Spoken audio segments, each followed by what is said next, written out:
Merhaba arkadaşlar, ben Necdet Delioğlu. Yeni bir istek alan videoyla karşınızdayım. Elimde plexiglas var. Üzerini folyo ile kapladım. Görüyorsunuz, iki tarafında gri folyo ile kapladım. Bu plexiglas'ı dün 3 saat aradım İzmir'de. 3 saat 10 yere gittim, en az 10 yere gittim, abartmıyorum. Kimse bunu vermek istemiyor. Gidiyorum, selam veriyorum. Plexiglas lazım bana, şeffaf diyorum. Kaç metre? 35'e 25 dedi mi yok diyorlar. Yani uğraşmak istemiyorlar. Bir yerde gittim. İnanılır gibi değil. Şu kadar parça plastiğe 50 TL para istedi. Yok efendim, dışarıdan geliyor da, ithalda falan da filan da, yok dedim, kalsın. En son gıda çarşısına geldim. Orada bir arkadaşımıza uğradım.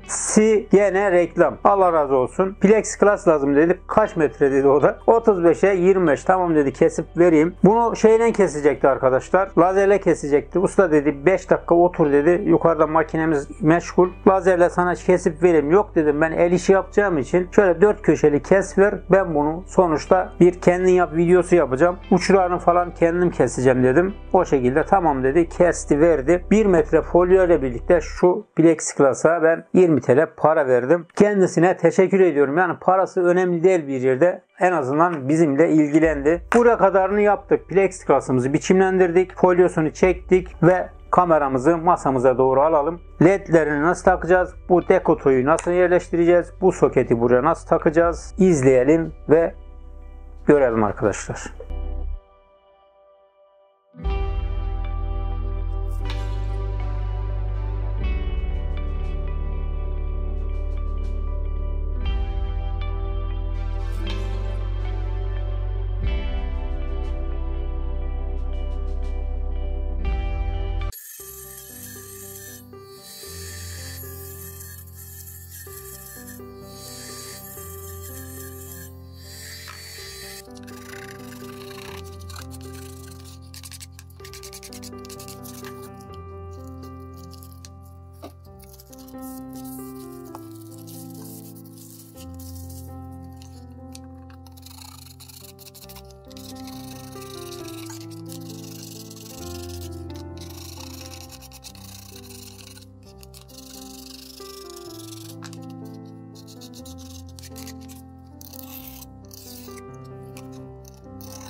Bağlantıyı nasıl yapacağız? Baştan da söylediğim gibi böyle bir kablo kullanacağız. Soketli olacak. USB'den gelen voltajlar her zaman 5 volttur. Tek led kullandığımız zaman mutlaka araya en az 220 kilo ohmluk bir direnç koymamız gerekiyor. Şimdi deneyelim 5 volttan gelen voltajımızı. Gördüğünüz gibi 5 volttan 2 led'i rahat bir şekilde yakabiliyoruz.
Evet arkadaşlar, kanalımızın çok şahane bir mousepad oldu. Benim burada hazır var, biliyorsunuz. Satın aldığımız var. Ondan daha iyi oldu. Niye iyi oldu? En azından kablomuz portatif oldu. Takacağız, çıkaracağız. Dededen toruna kalacak mousepad yaptık arkadaşlar. Burada alçak gönüllü olmak istemiyorum.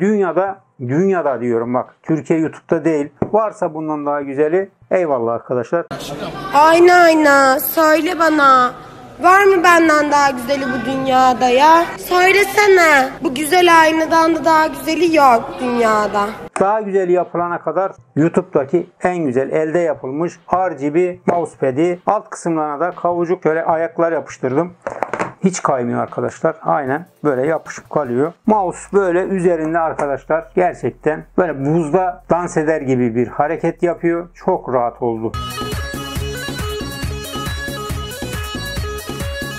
Mükemmel oldu arkadaşlar. Umarım hoşunuza gitmiştir. Bunu ne yapacaksın Necdet abi? Zaten sende var der gibisiniz. Bunu size yaptım arkadaşlar aslında. Bu mousepad'i sizden birisine göndereceğim. Bu hafta cumartesi, haftaya cumartesi. Yani cumartesini bir haftalık bir çekiliş ayarlayacağım. Haftaya cumartesi günü canlı yayında bunun sahibine inşallah çekiliş yapacağız. Teslim edeceğiz. Alan arkadaşımız ömür boyu güle güle kullanacak arkadaşlar. Burada izlediğimiz videolarımızı paylaşarak kanalımıza destek olabilirsiniz. Bir dahaki videolardan haberdar olmak için, bu tarzdan videoları izleyebilmek için abone olmak yetmiyor. Mutlaka uyarı zilini de açmanız gerekiyor arkadaşlar. Allah'a ısmarladık. Hoşça kalın. Kendinize çok iyi bakın. Havalar soğuk. Üşütmeyin.